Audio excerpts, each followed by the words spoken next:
Welcome to Lore Citizen, a podcast dedicated to all things Star Citizen lore. If you enjoy this, make sure that you like, subscribe, and follow all of our social medias. Without further ado, let's get started. Hello and welcome to episode 2 of Lore Citizen. So apparently y'all like this. Three dudes talking about Star Citizen lore, but we all decided that we're going to play up to the complete stereotype of intellectuals. And you think of historians, you think about 3 white men with graying hair with pipes. So you can't see this, but we all have pipes in our mouth. So that's right. We can see it. We can see each other doing it, but you can't. I'd like to clarify: smoking pipes and not any other variety of pipe. Yes, entirely. No, I've got a giant plumbing pipe. You know, like water pipes that I'm currently having in my mouth. It's just a very big pipe. Anywho, let's get to introductions before we continue on, because this is going to be. We're going to try to make this probably not as long. We're going to fail, but you know, we're going to do our best. So let's get started with Al. Who are you, and where can they find you, and what do you do in Star Citizen? I'm Al Garrod. I am one of the members of the Inforunners, best known for our series of Fix My Fleet and buyer's guides and anything else. Backer of Star Citizen, lover of Star Citizen, lover of ships, and absolute lover of lore, because I'm a historian by training. So hey, there we go. Next we have Jale. Jale, who are you? What do you do in Star Citizen, and where can they find you? I'm Jale. I'm mostly known for getting way too invested in alien languages. I have a YouTube channel and a Twitter, which I'm always banging on about Star Citizen stuff. I haven't posted in a while because I've been working behind the scenes on some big projects, but looking forward to getting some real life stuff out of the way and getting on with those big projects for all of you, including mapping all the planets of Star System. He's doing the work of the ICC Stellar Surveyors. That's just what he's doing. If CIG ain't going to give me exploration gameplay, I'll make it myself. Jale is the Interstellar Cartographers Association. Yes, I mean that's kind of why I'm doing even this podcast, is because CIG doesn't want to give us a lore Bible, so we're just going to make a lore Bible through collective effort and brain power of trying to piece all of this scattered nonsense together. I do want to, before we get started. Go ahead. We are the lore apostles. Yes. and in fairness, it's not that the lore is scattered and doesn't make sense. It's just that it literally is a one-sided approach to presenting the information, but it is also scattered to give that sense of time and duration, and you can actually join all the dots together. It just takes time and effort. Yeah, that's what I was going to say. Is that in fairness to CIG about that, I love it because I'm a historian, and putting puzzles together is what historians do, because you know. One of the realities of history is that nobody sat there going, wonder what somebody's going to think about my era in 200 years from now. They're writing usually for the people who they're going to read that today, so they understand concepts, languages, tropes, idioms, all these sorts of things, which were already understood by them. So as a historian, you have to kind of take that and then put the pieces together and then form a whole based off of what you have. And CIG seems to have that approach with most of their stuff. It's just they assume that you know what the Invictus Flight Week is, that you know what the UNE is, those sorts of things, simply because they have to piece it together based off of ships and armor pieces and companies and stuff like that. So, but I love that. I love, like you, being a historian, but I love the idea that CIG have kind of taken that approach of the knowledge you have, and then there's the knowledge that's hidden that's there if you go look for it. But they write things as if from the perspective of you being there and saying that it's not this is happening because of this. It's not the wiki way of doing lore, so which is nice. But we all get frightfully annoyed when people get things wrong. Oh yeah, and it's always good to have at least one place where people are being right and we can point to it and go, yes. Hey, you want to hear about the period from discovery of jump points to first contact with the aliens, you need to listen to this podcast. Exactly. That's right. And that's a great segue, so we can actually get going, so we don't let Al go on for 15 minutes about whatever. Oh, that's We can let Jale go to bed. Because it's super late in the evening for Jale. So let's get started with as Jale pointed out, we're going to be talking about the history of the UN, history of humanity from the discovery of the first jump point to the first contact with aliens. So in this case, we're not going to talk about the first contact of aliens, but we're going to go up to that point. And then if we do an episode 3 with following the same formula, then we'll do first contact with aliens to another point, probably the first of Iron War, just because that's a nice, easy cutoff point, though these durations are getting longer every time we we do these, and we're covering areas that are actually well covered at that point, so we may have to break those up even to a couple parts.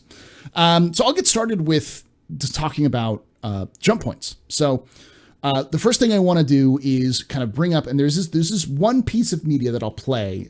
They won't be able to hear it in the podcast, but I'll play it myself so that they can. I actually gave them a link to that. So if you guys want to listen to it when I say so, which is the discovery of, or the Goodman, the last transmission of the Goodman. So if you remember last time we ended with humanity had spread out to the solar system and had started to take its first tentative steps with giant generational ships trying to be sent to the closest star system using most up-to-date quantum drives. But humanity was still pressing out into the Jovian moons, into Saturn, into Uranus. That sounds really bad. I'm hoping this was over 3 minutes. Uranus. There was a small platform that was located in near the moon of Neso in the Neptune. I think it was. Yeah, it was Neptune. The platforms up around Neptune. I flip Uranus and Neptune in my mind, so for some reason. But there was a small platform that was operating there, and as ships were coming to and from the platform, some of them were just disappearing. Just completely not showing up. They'd send out ships to go look for the region, and they'd find no debris. There was no evidence of piracy. There was no evidence of anything kind of bad happening in this area. It's important to note that piracy was very rare at this time. It happened, but it was usually station to station or like location to location rather than en route, just because it was such an expensive job thing at this time. Even though it'd become cheaper for people to travel the stars, we were still a long way from having the Aurora, where, your mom and pop could buy, 16-year-old kid get their first spaceship. We're still dealing with, mortgage your house, get a spaceship sort of situation. So this area of space quickly began to known as the Neso Triangle, a place where ships would just disappear. And one ship, most famously, was called the Goodman, was on its way to Neso when it had an impact. That impact was knocked it off course. It knocked off a lot of its general communications and its life support. And when it got back up, they managed to reestablish communications. But the communication was very brief, and it ended with just a really cryptic message that inspired, we don't know if it inspired, but we think it might have inspired the Nick Croshaw to start investigating the Neso Triangle himself. And I would like to point out that the Goodman was, as per my notes, a Type 4 cargo vessel under the North American Alliance. And it had a crew of 8. And it was lost without a trace in 2262. So I'm going to pull up the audio right now of the last transmission of the Goodman, so you guys can hear this. Beginning archive playback. Copy that. Adjusting course 278. Y'all got it sorted out? I think so. Gave us a bit of a scare, but I think we're okay. How's it looking? We're back on track. You guys good? Axe hand to toe. No, we got engines back up. And nav's online. Huh? What the hell is that? Hey, Pete, do you see...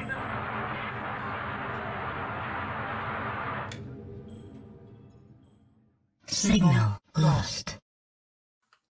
So, that is the last transmission of the Goodman. No one knew what happened to them.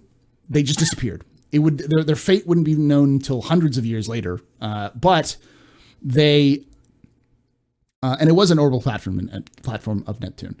But this eventually inspired a young engineer and pilot named Nick Croshaw to start investigating the Nestor Triangle to see what was going on. Now, it's unclear if he worked for Robert Space Industries, but the fact that he had access to experimental Robert Space Industries tech, I think probably falls into the realm that he was probably an RSI engineer of some kind. And the fact that he could investigate this with such precise equipment, he must have had some sort of backing, either from world governments or from some private organizations as big as RSI. So Nick Croshaw began to investigate the anomaly, and he discovered that all of the ships that were disappearing in this region had similar issues or variances in their quantum drives. So he began to experiment with quantum drives in the region until he realized that these variances opened up a anomaly that is effectively a jump point that we know today, but it's effectively like a wormhole. It's a tunnel that exists between 2 points in space.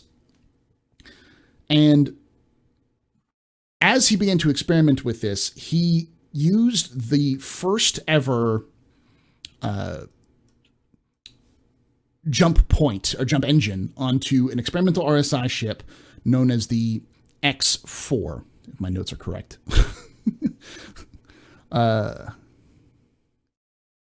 And with this, he piloted the ship himself through this anomaly and exited Sol and entered a brand new solar system on the other side of the galaxy, essentially, and was able to come back through the jump point back to Sol and report his findings, being the first human to successfully navigate a jump point.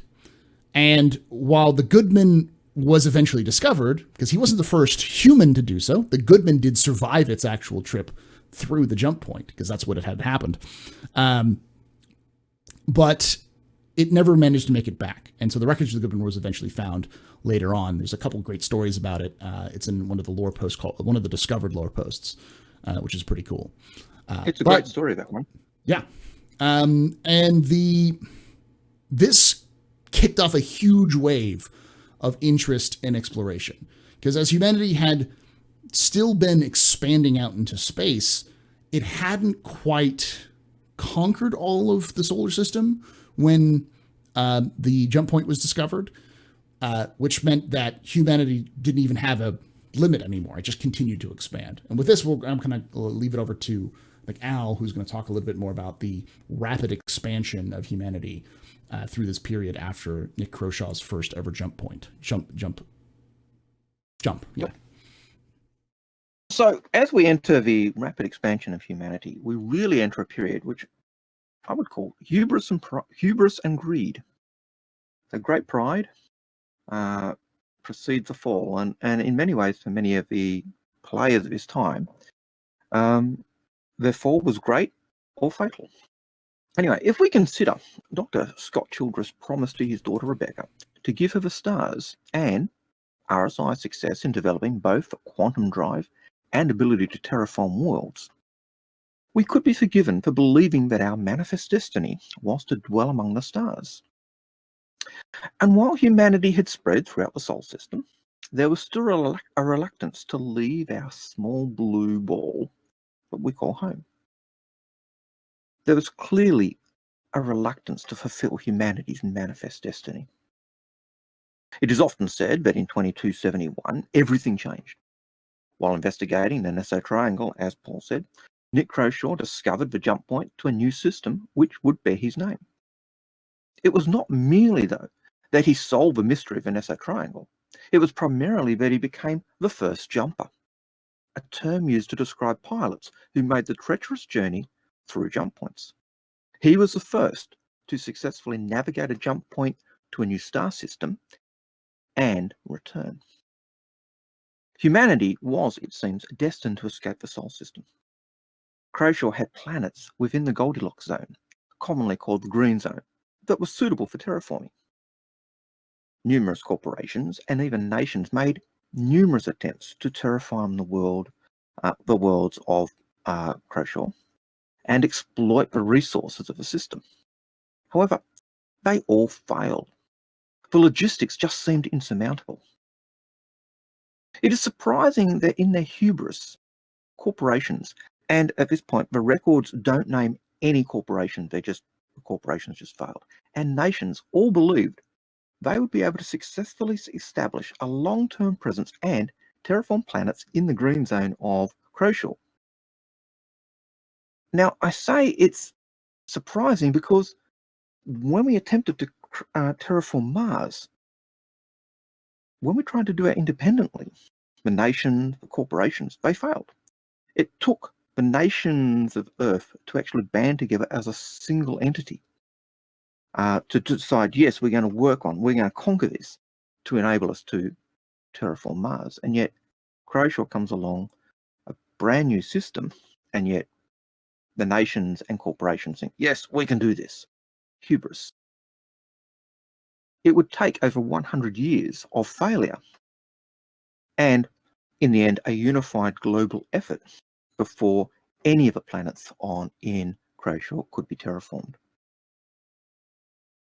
Despite the promise of Croshaw, as Adrian Zemlock, president of the Martian Institute of Space and Technology, or MIST, would later famously say, humanity has realized that reaching the stars was easy. The hard part is figuring out what to do with them. And that was really the case that we find in all the planets. Many companies and nations rushed to terraform and exploit Croshaw's resources, and all had failed. In the end, the process would take, as I said, 100 years. Fundamentally, all efforts to carve up a stake or a claim in Croshaw failed due to logistics. And the same issue is something we see hindered the efforts on Mars, and it hinders all our efforts as we go into other planets as well, or other systems as well. No one in their hubris adequately accounted for the necessary logistics required to terraform new worlds, not only in our solar system, but also in a distant system. Furthermore, jump drive technology was still in its infancy. Flight-assisted nav drives didn't exist. And so many who took the jump through the jump point disappeared, never to be seen again.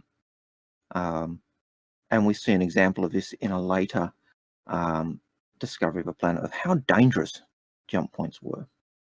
And it would take, and the jumpers were pilots who excelled at being able to do this.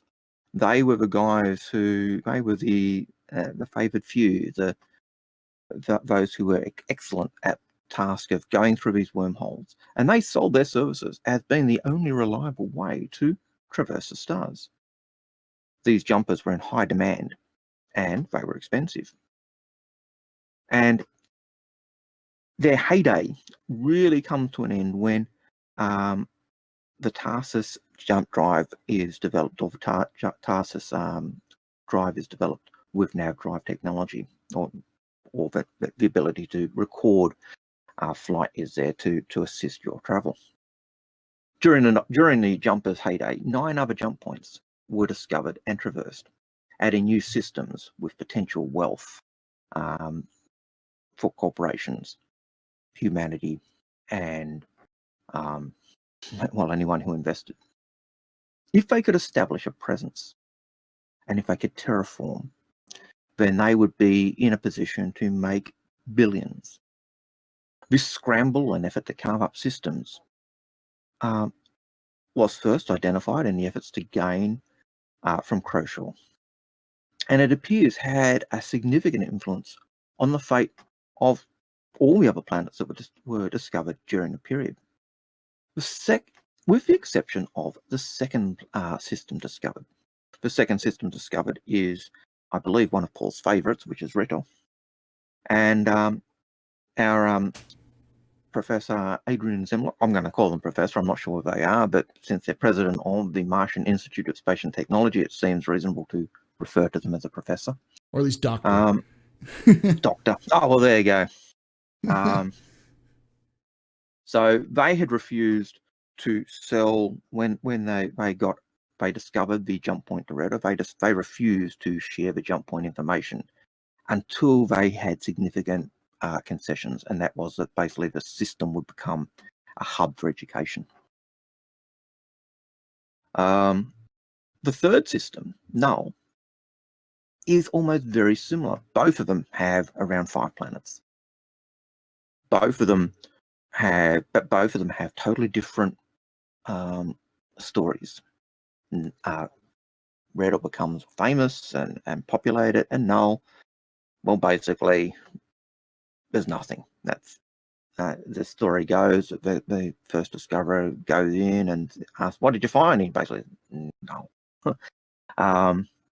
The Null has a classical Cepheid star, a yellow supergiant that can swell in size from 10 to 15%. This makes habitation difficult, and terraforming efforts almost impossible. In fact, there have been 3 times when there have been studies to look at terraforming, and each time the engineers and the surveyors have come back and said, this is impossible. It's just prohibitive, and the resources that we'd get out of it, the credits we'd get, are just not worth it. And this becomes fairly significant. Because we see this as a common pattern later on in terms of the what would be the UEE claiming systems. If it wasn't profitable, it's not claimed. And Null is one of those systems that is currently unclaimed. Null grew the chief settlement one of the chief settlements is Char on Null 2, commonly called Cole. It was a research centre. And the main settlement on Null 4, Ashana, is centred on the remains of a Bengal carrier, the UES Olympus, and that's a story for another day. Funny enough, it's actually not a Bengal anymore. Oh, well, there you go. Because the Olympus crashed in, what is it?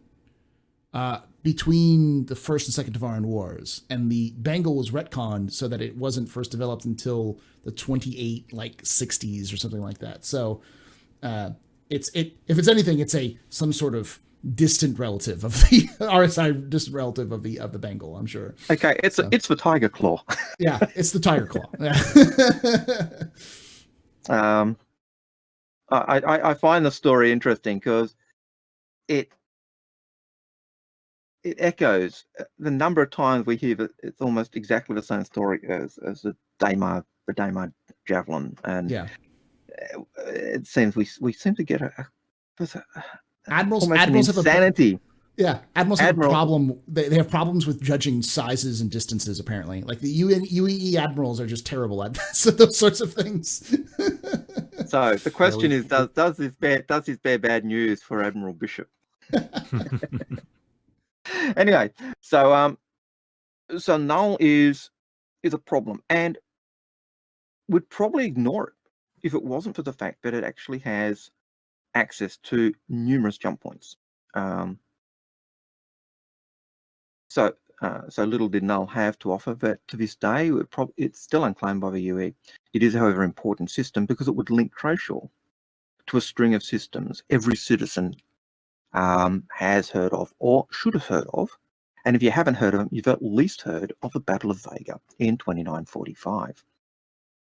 So, and Null is the link that enables us to reach those systems, or at least was back then. In my opinion, it is likely Null would have been completely ignored were it not for the jump point to Caliban, and from Caliban to Oberon, Vega, and Vigil.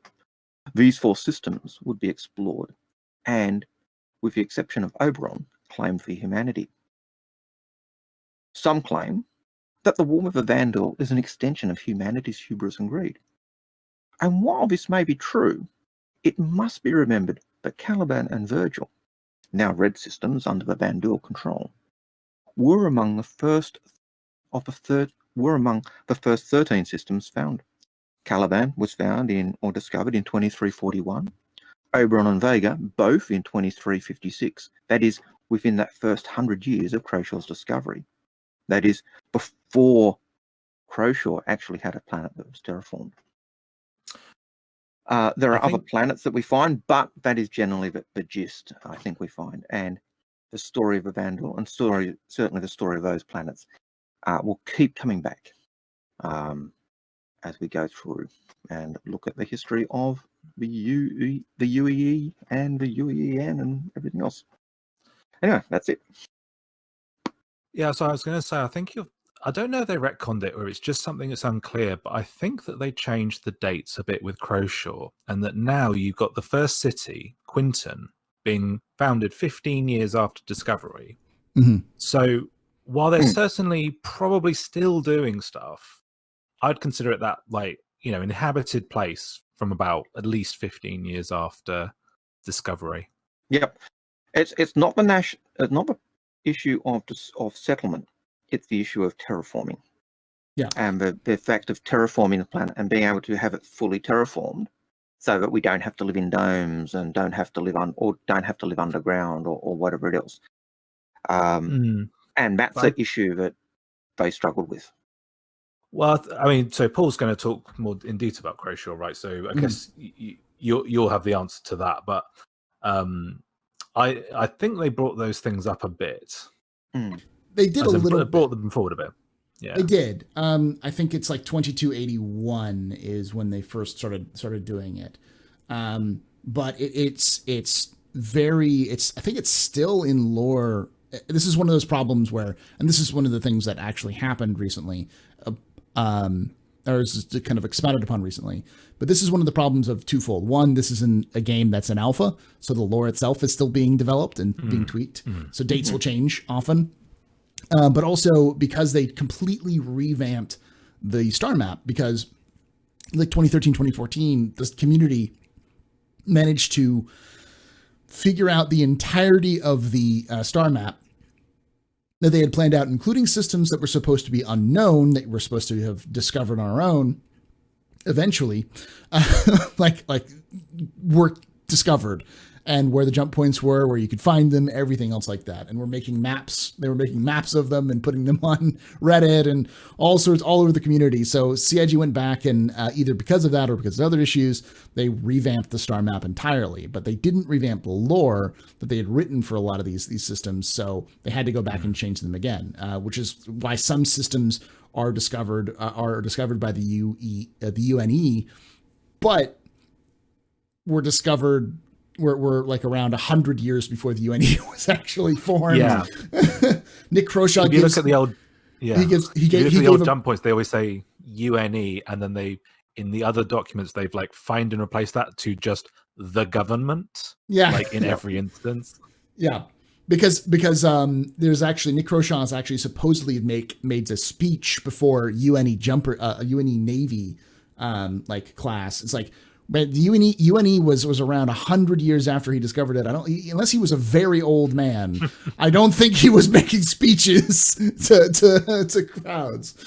We're not mocking the fact that you know, this is they write stuff in old places and it gets updated, and we're trying to pick up the pieces. You'll just have to bear with our confusion from confused information, I suppose. Yeah, this is. Go ahead, Joe. And it really is. I was going to say I was just going to say to help anyone with their confusion, if they, I've made a little animation of the systems as they were discovered over this period. It's on my YouTube channel if you want to have a look at like a pictorization of how this spread out over this time. I'm probably going to steal it for this section and just put it up. Oh there yeah, in the steal background. it. Yeah, stick it up there. So if they're probably watching it right now as Al's been talking, so they can kind of get the whole playing on a loop. I've got to be full disclosure here. I used it as I was mapping out because that's the thing that we find. It really is a matter of digging through all the information and going to multiple sources to try and get to work it out. And sometimes you just can't. Sometimes you think you've got it, and then you find something else and go, oh crap. And so it is one of those issues where applying those historian skills, solving the mysteries or piecing the puzzle together is a lot of fun. But yeah. Getting back on topic with this one, I think what's really important to kind of illustrate with this time period is it's becoming very, very clear that the attempt to terraform or to explore and to settle worlds as individual companies or nations is way too expensive and way too difficult. It's just the logistics alone are complicated. One of my favorite examples of this time period is Centauri, which was discovered and founded before the foundation of the UNE. It may have changed a little bit, but it was discovered by, I think, a North American Alliance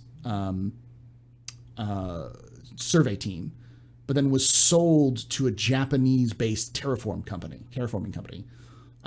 to sell. And so the question becomes, since it's a private company, selling it to a private company, what's the what do you do with that? Like who's in charge of what? Like whose jurisdiction? Is it America's jurisdiction because they discovered the or North America Alliance, the NAA's jurisdiction because they discovered the system?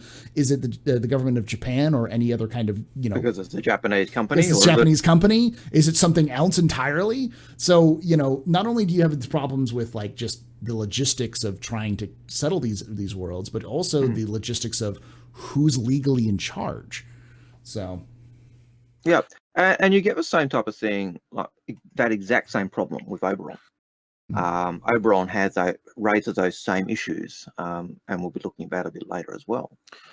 I think the last really interesting point to raise about that period, though, is if you look at this handful of systems they have in these kind of couple of hundred years, Caliban, Virgil, both have fallen to the Vandal. Vega, attacked by the Vandal. So, also Oberon, also hit by the Vandal, and Null, and so if we're hearing about the Vandal invading and they're kind of near Earth. These are the oldest parts of the Empire they're invading. This is like an invasion force turning up on Plymouth Rock. It's it's really the heart of the UEE, and I think that understanding them in that historical context really helps you understand how much that's striking at the heart of the Empire. Yeah, they're not just the oldest; they're some of the most successful colonies. They're some of the earliest, and a lot of them were the reasons why we would eventually have under the UNE and the UPE the Project Farstar is founded because of the success of many of these discoveries. So, and when you look at the other 13 planets. Planets like Virgil and Caliban were among the, as Jale said, among the most profitable, among the most populous, among the most gorgeous. The only one that I think really compares is Rhetor, and that's almost a different case in its own right. And I think Jale's going to go off so many of them are empty or impossible to terraform, or there's nothing there. And so the systems, I think, as I said, and if I didn't say it, it's one of the things you really do want to pay attention to is those planets, because those planets, they're ones that are steeped in our history. When you go to Invictus and you start learning about Lost Squad, you're learning about the fall of I think it's Caliban. Yeah, it's fall of Caliban. So you're learning about those events. When we're talking Vandal incursions and battles, you're learning about those. When you listen to Admiral Bishop, same thing. Sorry, Paul. I was going to say, in historical context, it would be like hearing about in World War II the Battle of Berlin, or the battles for Paris, or whatever. These steeped places that have lots of history and lots of culture and their own, stoic places or renowned places even in human history, suddenly being completely devastated by what seems like a left hook out of nowhere, is essentially what the fall of these systems are like. That's the important part of contextualizing. So in the future, when we start talking about, or you start going to these systems, understand these are the old systems. These are the ancient systems of humanity that are just gone. Yeah. Now we're going to talk about individual systems that we all found interesting. And so I'll get started here with this next segment. So the Croshaw system was unique because it's the first non-Sol system. It's the first system after the Sol system that was discovered. And it was very alien. But almost immediately after the discovery of this jump point, some of the first humans began to travel to the Croshaw system. And within a decade, the first planet, the first settlement on a outside of the solar system was founded in Quinton, which was founded in 2286. A little over a decade, almost 2 decades after. The famous quote of Quinton is that of Randall Hope, who's a 24th century song, who is famous of saying, "I came to Quinton and tried to forget, but there you are, there you were in the sad and lonely."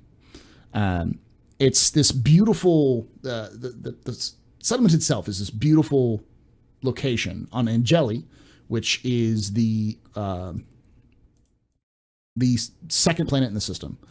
And Angeli itself is this rocky, kind of mountainous world with large bodies of water. And it's also very seismic. There's lots of earthquakes and such. So everything has to be built super sturdy there. So if you notice the pictures, there'll probably be a picture up here on the screen if you're watching this on YouTube of Angeli, of Quinton itself, where you see these structures are squat. They've got big foundations and kind of taper up a little bit more because they have to be built to withstand large seismic shifts. And the issue of Angeli and of Quinton is that as Algrid has pointed out, which is every single time the humanity tried to terraform the planet, it failed. And it had to do with anything between logistical issues or just not being able to be up to the task. And it would take the passage of the Freeman Act, founded by a proto-government called the World Summit, which would eventually help found the UNE, which Jale will talk about, passing a kind of a joint agreement in 2271 and then 2281 to fully develop the system. Because the uniqueness about Croshaw is that it in itself, as its first founding, it was not able to be claimed by any system, by any of the individuals in the Sol system. Any of the nation states of the Sol system could not claim Angeli or Croshaw for their own.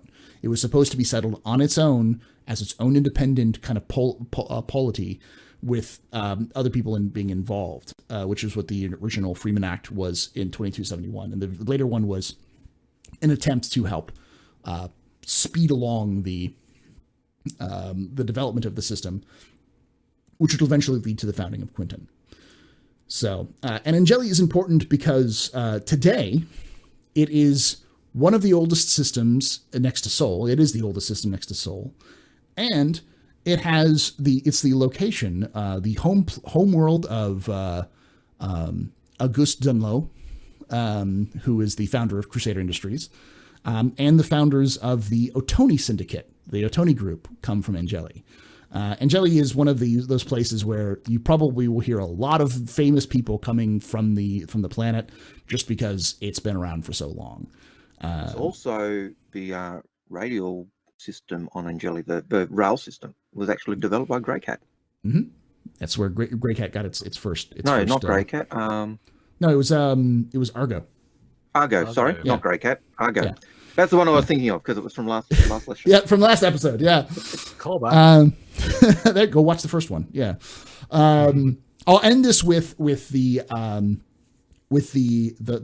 quote from a writer who moved to the city shortly after the terraforming had completed, named Bin Osgood, who said, I honestly can't believe I will say this without fiction or imagination.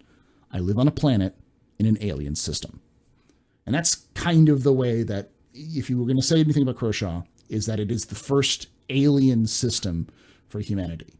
So it always kind of remains this sort of weird system compared to the other systems, even places like Terra, which are uniquely alien, but it's always going to be the alien system, the first system that humanity has discovered. So I guess I'll lead on to Jale to talk a little bit about Rhetor. So the system I find really interesting in this period is the second system, Rhetor. I guess that's not surprising. This is a podcast for nerds who are over obsessed with academics, and I just like that university system. So so Rhetor was discovered by two students, Leonard Sono and Neil Niemetto, who were both studying for their PhDs at the Martian Institute of Science and Technology, or MIST, as you've heard Al reference earlier. Sono was out in Croshaw trying to test out whether her ship's atomic clock would keep time when you go through a jump point and back. And Niemetto was just along for the ride to see some data collecting of Croshaw's plasma. So it's basically like one PhD student just trying something out, the other going, oh, I'll tag along. So Niemetto sent out all these drones to get readings of the system and get some weird readings back. And they find the second jump point, as far as the law says so far. It's the second time anyone's ever noticed these things, and it's just coming from an accidental discovery.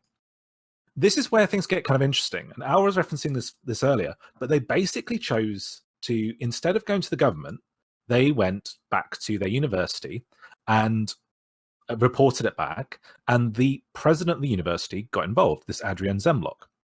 The reason she's interesting is that while she's both an academic, she also used to be a politician. And she's looking at what's happening in Croshaw, and she's seeing all these private companies trying to, tear everything up. And there's nobody is saying, hang on, what about nature reserves? What about research about these alien worlds? It's go, go, go, let's get it developed. So she's not been happy with that. And suddenly she's got all the leverage because she can basically blackmail the government. Today, even in 2951, it's hard to find a jump point. You basically stumble upon them. These things are almost invisible. There was one floating outside Neptune for the entirety of humanity, and we never spotted it. So she's got all the cards, and she can go up to the government and say, oh yeah, we'll give you this jump point, but you've got to set aside 25% of all habitable and terraformed land for educational and research purposes. Now, this became a huge public debate. Corporations were enjoying this kind of ascendancy they had in Croshaw, and they wanted to keep it going, but the entire academic community of the world and Mars all rallied behind this, and the public were on side. So the terms were agreed to, and Zemlock was so, prominent in this campaign that she got the nickname Rhetor, which is actually a little bit insulting in some contexts, but refers to her being an accomplished and persuasive speaker as well as rhetorical teaching, and that's what they named the system. So there's 5 planets in the Rhetor system. 3 would eventually become colonized. One's a gas giant, and the one close to the sun isn't really up to much. But the really important one for early in development was Rhetor 2, or which became known as Persei. The reason why it's important is because it had the economics importance of mineral wealth. It had the valuable rare earth elements of neodymium, erbium, and samarium, and the extraction of those basically bankrolled this whole dream of a system founded around this public good of higher education. So the long and storied history of the Rhetor system is a bit too big to cover fully in this podcast. And I'm going to recommend, obviously, check out the Lawmaker's Guide. And also, I have written extensively on the starsystem.tools wiki about University to the Rhetor system. You can check that out. But I'll give you a brief overview of the 3 planets and famous things that involve with them. Rhetor 2, Persei, as I mentioned before, that's home to the University of Persei Advanced Analytical Research and Qualification, or UPARC. And they're involved in a lot of engineering work and a lot of the classified UEE projects. Magda Hurston, who was responsible for the purchase of the Hurston planet and its moons, worked at UPARC. And the founders of Maxox and Basilisk Arms would all attend or work at some point. Rhetor 3, or Riser, has a reputation for being a hotbed of student activism and a destination for people who want to balance work and play. It's home to both Carey University and the more prestigious University of Rhetor, which was attended by the second CEO of Greycat Industrial and the founders of Asperia and Caldera. Rhetor 4, or Mentor, is the furthest out habitable planet and is a rather cold and inhospitable place, has a reputation for being the home of the more diligent and work-focused student. Its best-known institution is also the oldest and the largest, the University of Mentor, and that's where Leilani Addison was Dean of Applied Scientists before she stepped down to run for Imperator. And also the first human ambassador to Xi'an was a Xi'an Studies professor from Mentor. So it's a bit of a whistle-stop tour, and don't make the mistake of thinking that these are the only universities in the UEE, but it certainly holds this kind of crown jewel status of this strange system, which is been set aside for public good and public purposes. It's had a big impact on UEE history because of the people who've come through, walked the hallowed halls of the universities, and I think is a really place that I'm really looking forward to visiting.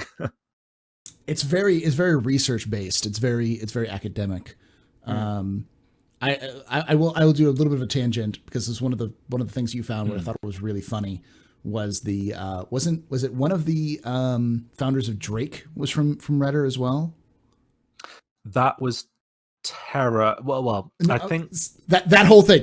Just talk about that whole thing, which is great. I love it. Oh, you're there. It's just if it's not from Rhetor, it just evidence that there's more universities within the UAE. So yeah. Well, I think that there was. I think that one of the founders must have studied at Rhetor, because one of the other founders of Drake went to Terra University, and this snooty founder goes, "Oh, Terra University, they'll give you a PhD just for landing on the planet." Yeah, and it's just like the cattiest. That's certainly a someone from Rhetor. It's a bit like when I was at uni, you'd talk about BAs. Just go to the toilet and take off a sheet of paper.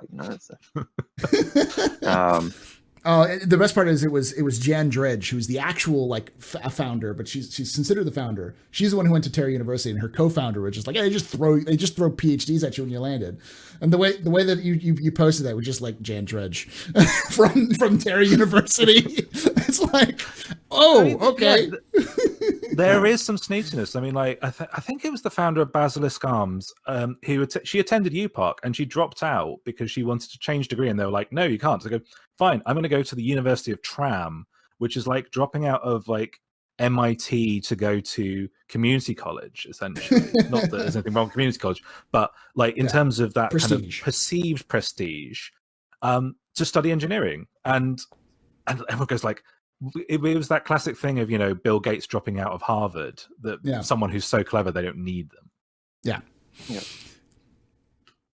All right. So I guess if unless you want to talk more, we'll move on to you there, Albert, with your system.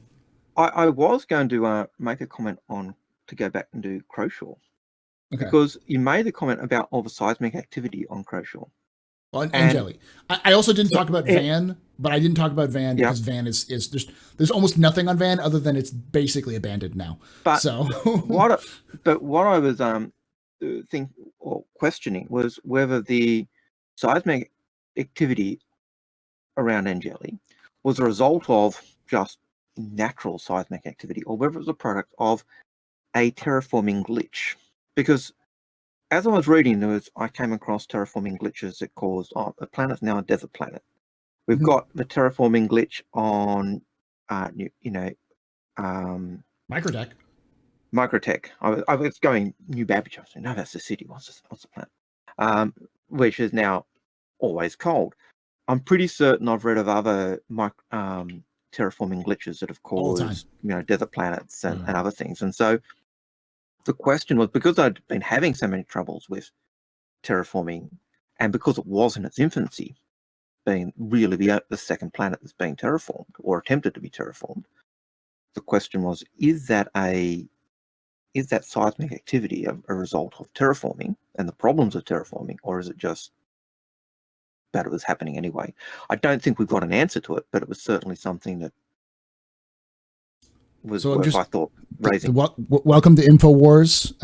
We've got Algorid, who's going to sell you some supplements, and tell you that the UEE is creating earthquakes to prevent you from living on Angeli. That's right, because I'm a soul man. I've got soul, and you're a terrorist. You love terror. So. It's all conspiracy. That's right. Absolutely. So, Al, what was the system you chose? I ended up going with Oberon. I got to admit, I struggled. I thought they were all interesting. I was originally thinking Cathcart, because Cathcart is empty. Mm-hmm. Not because it was easy, but because it's also where Spider is. But Jale said, hey, look at Oberon. And as I started looking at Oberon, it became like a rabbit hole. And so Oberon it is. So sit right back and you'll hear a tale of a fateful trip, but started from some distant port aboard a tiny ship. The story of Oberon begins like an episode from an ancient vid stream in the mid-20th century, Gilligan's Island. Except in this instance, there were no survivors. Oberon begins with the story of the Lindy. Reports indicate the Lindy was a ship from a small exploration company, and the many that sprang up with the discovery of Croshaw and the efforts to terraform it and its planets, or terraform the planets of Croshaw. Any system discovered in that first 100 years, or certainly in that period up to first contact, with the possible exception of Rhetor, and even Rhetor to some extent, would have experienced the similar event of companies going in and trying to make profit. The idea of terraforming companies and even explorers was certainly huge. And in the heyday of jumpers, you had explorers going out everywhere. When the new Tarsus jump drive with flight assist came in, you actually had an explosion of explorers going out looking for jump points. The crew and the crew of the Lindy and the Lindy and her crew had been, according to the documents, exploring the outer reaches of Null. Now, as we were talking about earlier with the changes to the map, we think that this will be retconned to say they were searching in the outer reaches of Caliban, but we actually don't know this at the moment. This small company's funds had almost been exhausted, and it was right at the last point when they were at their final dregs of their fuel and everything else that they discovered a jump point. And when they went through the jump point, they discovered Oberon. Oberon was a system with 6 stars. 6 planets. Dear me, 6 stars would be horrendous. Very hot. That'd be a very hot system. That's right. It would be a very hot system. Well, depending, could have been numerous gold stars. But they made the jump, and they thought, awesome, our luck has changed. We're in the money. This is going to be massive for terraforming companies. We're going to, we'll make them in. They made the jump back, and due to the dangers of making jump points, even with nav drive, the ship was critically damaged, and by the time it dropped into back into Null or Caliban, the crew had all perished. A couple of days later, a salvage ship came along, and due to the fact that there was no centralized government, due to the fact that Croshaw was unclaimed, due to the fact that Noel was unclaimed, they had rights of salvage. And they retrieved the nav data, which was really, really valuable to them, and sold it off to the highest bidder. Corporations were scrambling and fighting and bidding in their enthusiasm, fueled by the efforts to terraform Croshaw. A terraforming company, Titania Terraforming, was successful in winning the bid and owning the rights to this new system. They immediately set forward plans to terraform Uriel, the second planet in the system. Now, some commentators claim that Titania Terraforming carried out an experiment and tricked their people to move to the system. Our archivist from in the Lawmaker's Guide to the Galaxy on the system does make this claim, but I actually think it's not. I think it's an unfair statement. The truth appears to be less sinister. Having expended most of their capital, Titania came up with the idea of selling land plots on the terraformed world to their workers and also investors. Their approach to terraforming Uriel was a bit different. They decided to try and attempt to warm the planet by using thermal energy, by heating the core and then using the core's heat to warm the planet. Despite their best efforts and many years of toiling, Titania Terraforming concluded the efforts were a failure. And almost overnight, the company ceased to exist. They just collapsed. Once they admitted we can't do it, the company just collapsed. And it's at that point, people who were working in Uriel, working on the terraforming, had invested. They were now stuck there.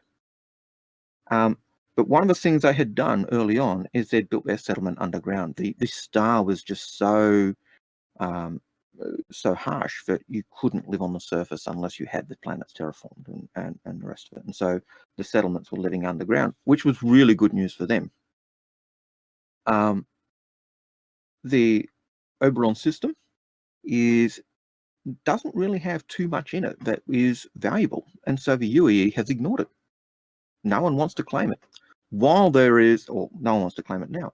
While there are resources there which you could make money on, it has been determined that it is not worth investing any more into the system to eke money out. It's just not profitable.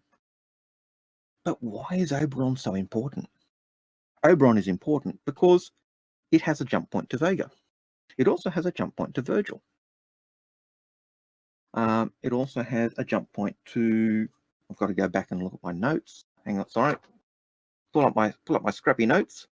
It also has a jump point to Vega, Oberon, and Virgil, if I remember correctly. It's Tiber, according to what it says. Tiber, sorry. Yeah. Anyway, so 3 red systems and Vega, and or 3 Vandal systems, which were all controlled by humanity at one point, and Vega. It's important because it's got 4 jump points. It's important because it's where we've recently had a UEE fleet under Admiral Bishop with his massive ship, the Retribution, turn back a Vandal attack fleet. It is possible that the Vandal fleet that attacked Vega 2 came through the Oberon system. Oberon's people are independent. They haven't been accepted by the UE, and the UE and Oberon hasn't been claimed. But it has that role of being one of these planets that's a linchpin. From there, we could launch attacks into Vandal space. From there, we can actually expand it once more. Or it becomes a point of defense. We block that. We block one of the routes into Vega. It's just one of those planets that really does say that one of the keys in the document, the Galactic Guide, says fools rush in, and it's an unfair. I think it's an unfair comment to say fools rush into this system, being the idea that they rushed in, they made their investments, and they failed. Fools rush in.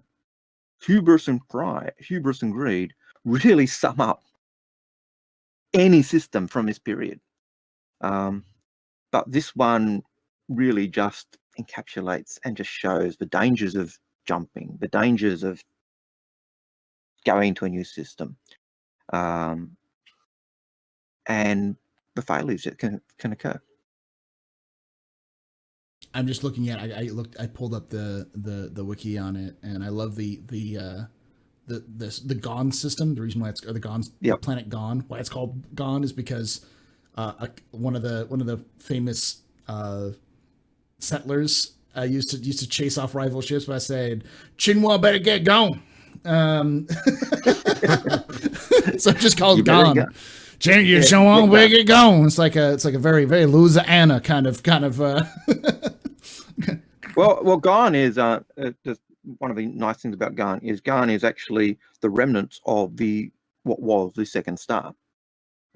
It's just a graphite heavy world, and so the idea was that this planet would be a great source for diamonds, and it's almost the allure. Everyone goes there looking for diamonds, but so far there's been very few diamonds found, and they've been poor quality. But the fact that it's a carbon core world keeps filling people with that. It's out there. It's out there. I guess one of the real world things that may have inspired this, and I've always thinking about, is the show Deadwood, or more specifically the town that that creates the show, because they've also got this situation where prospectors essentially are going out ahead of the line of where they're meant to be into the place which is not legally part of it, and they're sitting there mining, finding loads of gold, and going, "Oh, I really hope that the government comes and makes this a state." Or some of them don't want that. But I think it's a really interesting example of a population of humans outside the UEE that aren't there because they hated the UEE, like Levski. Yeah. Well, certainly a lot of the humans outside of the UEE, a lot of them were there because they signed on with Titania terraforming, and they were relatives of those people who'd bought into it, but they just can't afford to leave. Or they made it home and they like living there. It is that kind of, you do have that situation, and you will have people who come in looking to make cash, and you'll also have people who are coming in because there's a lack of government control. They are, though, and they're lucky that they're underground because the planet has been visited by the Vandal a couple of times. We know of at least twice. Second time, they made an attack, and then they came back to visit them again, and Admiral Bishop turned up and booted them out. And so currently it's said that there's a large UEE naval presence there, and that could actually be the linchpin, not the linchpin, the fulcrum that kind of spurs this system on to actually expand and just explode in terms of development.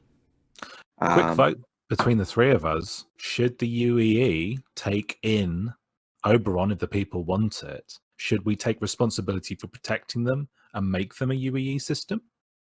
I'd say yes. Yes. I'm a yes. If the people of Oberon want it. That's the key. Because I agree with that. Like the Null system would also be a good place to have a UEE settlement, but it's currently basically a pirate system. It's a horrible slave trading, horrible hellhole. Yeah. But certainly with Oberon, I actually think the people want it because they've been raided by the Vandal at least twice that we know of, before the UEE turned up a fleet and kicked them out. And sadly, I think the only reason the UE turned up is because I'm assuming, I'm making an assumption here, is that that's where the Vandal fleet came from that attacked Vega. So they've actually chased the fleet from Vega and basically followed it back, and Yeah. So it's quite plausible. Yeah, quite plausible. Another fun fact about that battle, which we'll probably come to eventually at some distant future, is that this is also the battle where the we see extensive use of the Nautilus. It was extensively used in that battle. So there's like a whole history about the Nautilus, and it's one of the major battles it participated in. And the reason why we have the Perseus being made today is because the Perseus. There was a ship. I can't remember the name of the ship. I'll have to look it up. It's just kind of blanked in my mind. I'll look at it real quickly. But the Perseus was itself during the Achilles. The UES Achilles was at the Battle of Oberon, also known as Operation Mandrake. It was at a critical moment of the battle. It charged in and basically tanked 3 different capital ships, disabled three Vandal capital ships before it got destroyed. And it was an aging ship at that point. And it did so well that Admiral Bishop himself asked RSI to reintroduce the Perseus. So, like, Oberon's is an important system if you like the Perseus, because it's the system that reintroduced the Perseus. Without Oberon, without the Battle of Oberon, you wouldn't have the Perseus. So. You know, so that's a ship that we've missed off the list of UEE ships on the wiki. I'll fix that tomorrow. Yeah, it's deserves to be remembered. I'm looking at it. Well, it doesn't have its own page yet. And, yeah. Oh, I've got to get it its own page. It obviously needs its own page. It just as you're talking there, it reminded me of the HMAS Sydney, the Sydney World War II cruiser, I think, prior to the Australian Navy, like kind of like the Prince of Wales type thing. And when it was in the Mediterranean theatre, it sank an Italian battleship. It was like, unfortunately, when it returned to Australia and was refitted, it then encountered a German raider, and the captain, being a new captain, being put on the ship, and he, rather than keeping range and dealing with the ship as he probably should have, got into range of torpedoes and the deck guns that had been hidden, and the Sydney was mortally wounded and went down. Yeah. So shall I push on with? Yeah, let's go. Why don't you tell us about the UNE? Oh, it's the crowning accomplishment of the era. So it's widely understood that the modern UEE of Star System follows on from this long period of fascism under the Mesa dictators, when it was still called the UEE, but it was a very different UE to the one we know now. Before that, people have heard of the United Planets of Earth, the UPE. And we'll get to that in a future episode. But it's important to note that the UPE was only around for 23 years, barely any time at all. And before this, 143 years were spent under the first unified government, which is the United Nations of Earth. Now, obviously, the modern UEE, it's no utopia. It's better than it used to be, but it's not like a great place to live necessarily. It's a common trope in sci-fi, I think, to have this kind of halcyon day golden age that you've come from and you've kind of fallen from. And I'm kind of glad that Star System doesn't do that, and that the UNE is probably a little bit less shiny than really it might seem in retrospect. So the UNE was proclaimed on April 23rd, 2380, so last week, and that was during the General Assembly session of week 2 of the World Summit. Now, Paul mentioned the World Summit earlier. They never explicitly say this, but World Summit, it's an event held by the United Nations of the real world every year. Part of that's the General Assembly. So I think it's fair to say that this is implying the United Nations that we know today. So by this time, several superpowers had arisen on Earth, including the North American Alliance. the representatives of these superpowers announced to the other nations of the Earth that are gathered that they intended to form a single governing body for Earth and the planets that humans were colonizing, and that they would be putting this to referenda in their respective countries, obviously with a lot of confidence that these referenda would pass.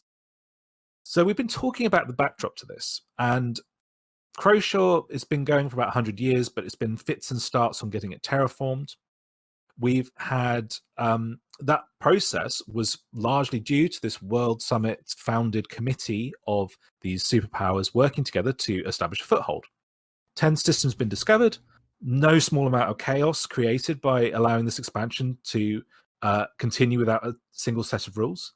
We've had wildcat colonization, governments being blackmailed by academics. And the superpowers are looking at this and thinking, the times we've actually got stuff done is when we're working together. So let's just put it all aside and just get on with that and form one government. Smaller nations lack the resources to do this without them. And it's a rationale that it might seem a bit strange, but we're talking about 200 years where they're reflecting on 200 years of accomplishments that only worked when they worked together. They're already having to work tightly together, and they're just taking really a very small next step by becoming unified. So the first meeting of the UNE Council would occur on July 12th, known henceforth as Council Day, and that was renamed to Tribunal Day and eventually Imperator's Day under the successor states.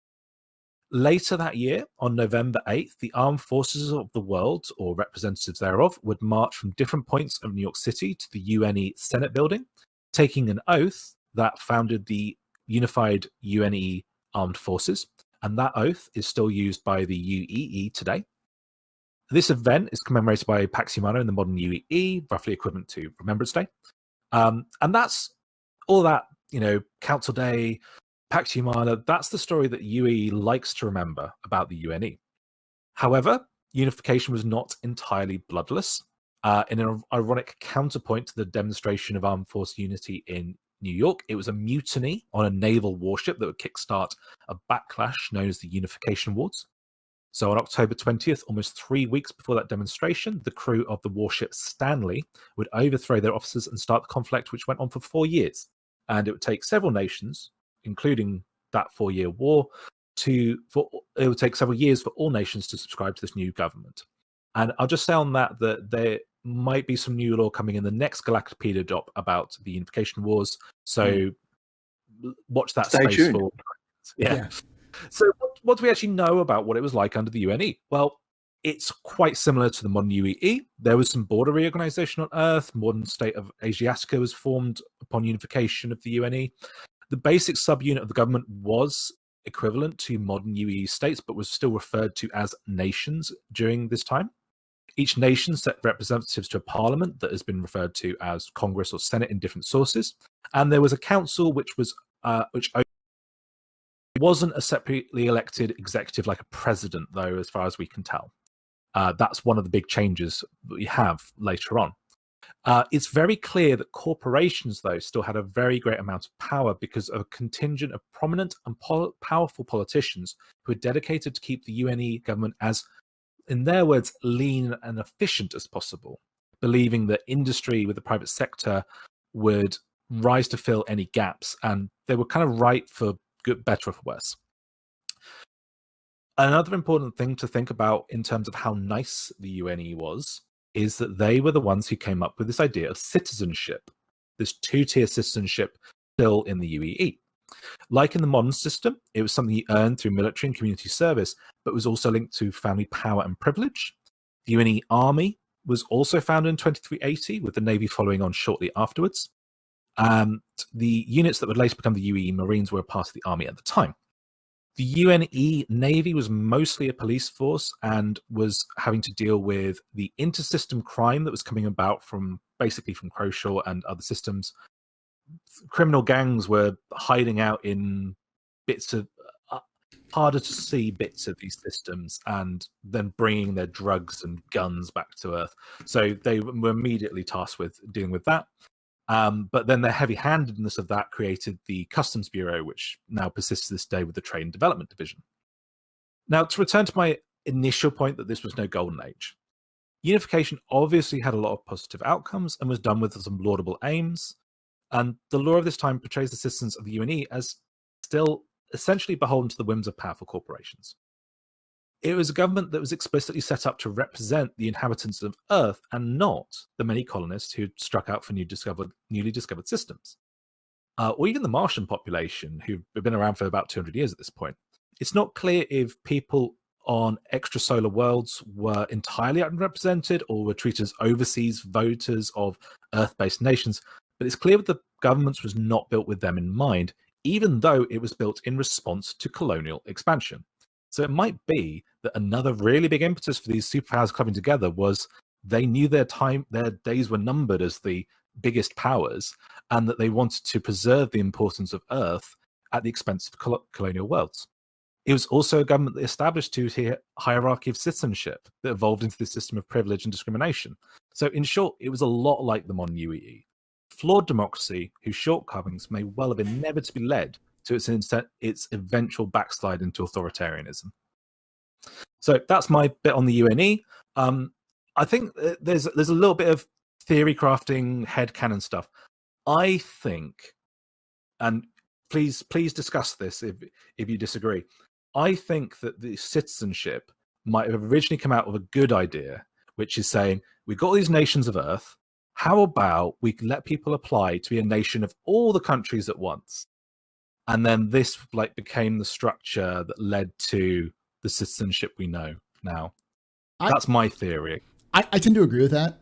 I think it's twofold. I think that it might have been a way of saying you don't have to use a passport anymore. Congratulations, or making it easier, giving an easier chime to access what citizenship is today. Is like the idea is that you want to have a multi-system corporation. A lot easier if you're a citizen. So it just to streamline a lot of those things. And I wouldn't be surprised if we find out that the unification wars are the reason why citizenship exists as well, because I can imagine a massive multi-system war between humanity's various chaotic factions. If not just a war through Sol System, which hadn't happened up to this point, really, that we know of, especially on this scale, would probably facilitate, we need soldiers.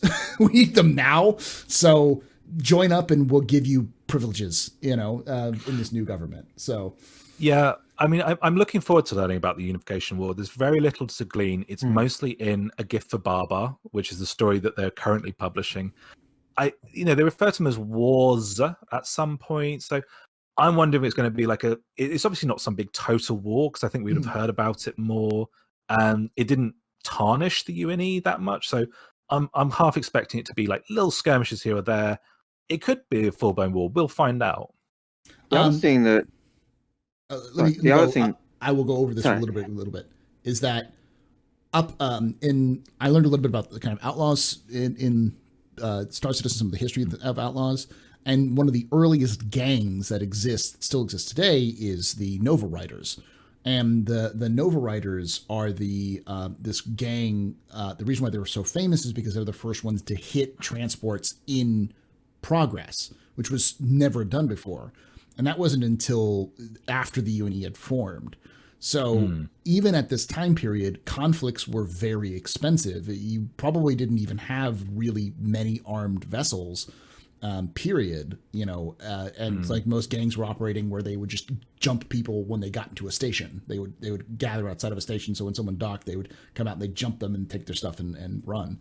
So even in these conflicts might be simply the reason why they're not as devastating as, say, modern conflicts in Star Citizen's history has to do with the fact that the conflicts were probably short, sporadic conflicts over stations or small colonies, or rather than these grand fleet battles, because there's like 7 warships or whatever in the entire human space. Yeah. So, but that raises 2 thoughts. One is the idea of the armies of Earth marching on the Senate. And I get the idea of it wasn't so much them marching to say we're unified. I get the idea it was the superpowers armies basically marching and saying, you're going to agree. You don't agree and we're going to stomp you. And here's our force to kind of coerce you to do that. It's definitely a show of force, Yeah. certainly. As much as it is a show of unity, it's a show of force. So it kind of works on both sides. The other thing that, as we were talking about the Stanley, that I got thinking about was the fact that it is a warship, like a spaceship that's rebelled and is going there. And the unification wars, as we sort of say, took on the platforms and the colonies and other things. And so that raises the question, or goes back to the question we're raising in terms of whether it's a Mars. While it was the United Nations of Earth, I think at that point you were still kind of, even though you still had settlers being Martian and being separate, there was still that idea that they are still humans and still part of that kind of wider community. And I know that when we look at when we've talked Senate in the other and I've asked questions in the past, that planets have governors, and the governors' committees then elect their members to be the representatives in the Senate that go to the UEE Senate. So where that changed, I'm not sure. I would have to do a lot more work in that. But I think that changed when they changed the UPE, and they say, and we'll get to that later, but they kind of say that these people were unrepresented or improperly in not clearly represented. Yeah, and I think that's why they do make that shift. It wasn't, and my understanding of that shift wasn't necessarily that we're not representing it. It's just that they're being represented, but it makes more sense to actually call it what it actually is. It's the United Planets of Earth rather than United Nations of Earth, because we've got multiple planets. Mm-hmm.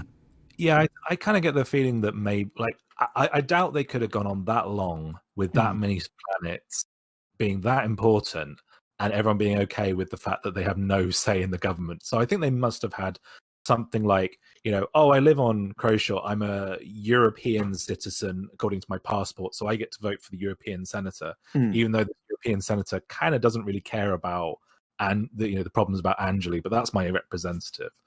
Yeah. But I don't know. I guess they might flesh that out. We'll see. I mean, this is ancient history as far as anything modern's concerned. For context, what we're talking about would be the equivalent of 15th century, 16th century for modern day, about 400, 500 years from now. So if you can think about the government structure of Florence, Italy in the 16th century and know the ins and outs of how those work, then you probably would. Not very many people know that, and I don't think even people care about that so much in the 30th century in space. It's more of a the important things are really about, like, what citizenship is and where that came from, and understand the broad strokes of how we got from there to here. And that's that. Yeah, so we don't need to get too pedantic about how do you fill out what ballot system did the UNE use? What does my passport say? Standard transferable vote. Transferable vote. Yeah. I was also going to say another thing about citizenship. Two things, actually. One is that citizenship, I also think that citizenship formed as a practical application to a problem of a planet, of a species which is growing exponentially, growing faster than they've ever grown before, and expanding into incredible distances. Because we know it used to be the point, or actually it still is the point, where if you want to vote, you have to cast your ballot in your system you're from, or in very specific systems. So even if you are in a system that is part of the UEE, you may not have the ability to cast your vote in that system. You may have to go to a nearer system to cast your vote. So it's this big, complicated process that takes an entire year to go through because of the unreliability of trying to do digital transfer of your voting through, information runners and such like that. So people have to physically go to these locations. And I can imagine that if you have billions of humans and all of them are just happen to be part of a citizen of a nation that is part of the UNE, and they all have the right to vote for the representatives, you start going into this. That's a lot of ballots. That's a lot of counting. That's a lot of room for error. Yeah.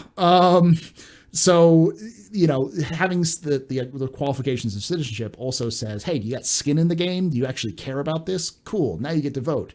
So it allows for the people who are the most loyal to the government or who have the most vested in the government to participate in it, but also reduce the quantities of votes to make it easier for logistically for voting things. Also, but it is a rejection of just the liberal ideas that governed Earth for hundreds of years. So I think you're right with your point that like it might be tied to the war, because there kind of needs to seem to be an instigating event. But I think also it won't have happened overnight, that it will have started as some really small little thing that's like, oh yeah, you can just, you don't have to travel without a passport. And then they just kept hanging extra little bells and whistles onto this thing that it became slowly a recognition of a recognition of things that already exist, like the fact that if you've got a PhD and you've got money, you can live in any country in the world. It's a completely different rule than if you were like an itinerant worker for farms. Yeah, I was also going to say that like the corporations thing angle is the thing too. That's a constant theme throughout Star Citizen. Corporations are not your friends, and they're not good. Like that's the theme. The theming in Star Citizen is the corporations are at best neutral and at worst trying to kill you. The only exception to that one, I think, is Crusader. And even they are. Crusader may not be awesome and wonderful, but they are certainly in the law soon to be the good guys, as opposed to every other corporation. I don't think you'll find anybody who lives in Grimhex who would call Crusader a good guy, but but still, like that's another kind of thing to go through, is that like corporations have a lot of power in the UNE, and that would continue on through the UPE and the UEE. Like corporations are the kind of like a fifth branch of government. It's another branch of the government unofficially, are the major corporations that would run Earth and run these systems. I think you get into really interesting themes when you start thinking about what the alien races reflect about the commentary about human corporations when you look at how they do business. And we'll save that for later, but that gets into some interesting areas. That's something we don't actually know, because again, all the lore and all the history we get is actually from that human side. We don't get a Xi'an. We do get a little bit of Xi'an perspective, but we have a lot of perspective on how they do things from our perspective. But I think that you can read it in terms of like as a product, what are the writers trying to say with like what they say around these people, because it all reflects back on us, really, right? Now, the other one with citizenship that I think is I like is the fact that it actually mirrors, and this goes back to an episode that Paul and I have done on the Info Runners, basically the Romanesque almost feel of Star Citizen, and that is that citizenship in the Roman Empire was basically was earned. You earned it by either being in the military, or you earned it by doing service to the empire. And so the city of Tarsus was actually given colonial status, was actually given citizenship rights, because they had supported the first emperor, Augustus, in his civil wars. And so, the Apostle Paul could say to someone, "Hey, you've whipped me, and I'm a Roman citizen. You guys are in deep crap." And the other, Julian would say, "Well, I bought mine," and Paul says, "Yeah, but I was born a Roman." So you've got that, snidiness even at that point in the Roman Empire and citizenship, and that's the type of thing I think we see in Star Citizen. You can earn it, or you've got to, do a lot of service, or and it's just one really nice. Yeah. It's undoubtable that like the Roman citizenship system was a major inspiration when you consider, how much early on they were trying to do Roman Empire technified in space. And it stuck around. And I think that, like many of those early concepts, the back of the napkin, two guys in a room working out what's this game going to be. It'll grow beyond that, but it's certainly worth mentioning those original inspiration routes. Yep. Yeah. I think that's it for us. I think Jale wants to sleep. Yeah. It's only 1 a.m. I need to use the rest. I need to use the restroom, and Alger could talk for another 4 hours here because he just got up. Yeah, we'll just leave him on. Yeah, just leave him on and do this whole thing. Thank you. Thank you. Thank you so much for listening to this or watching this, and make sure that you are subscribed to the Info Runners. Make sure you're subscribed to Jale and follow us on all social media. So make sure they're in the top comment this time. And there will be an audio version of this. If you're listening to this on the audio version, ignore this, but there'll be an audio version that'll be putting up shortly. And I'll find a way of getting around it, but I think what I might do is set up some sort of system where I can pay people like Jale and Al to come on so I can get a little bit of money.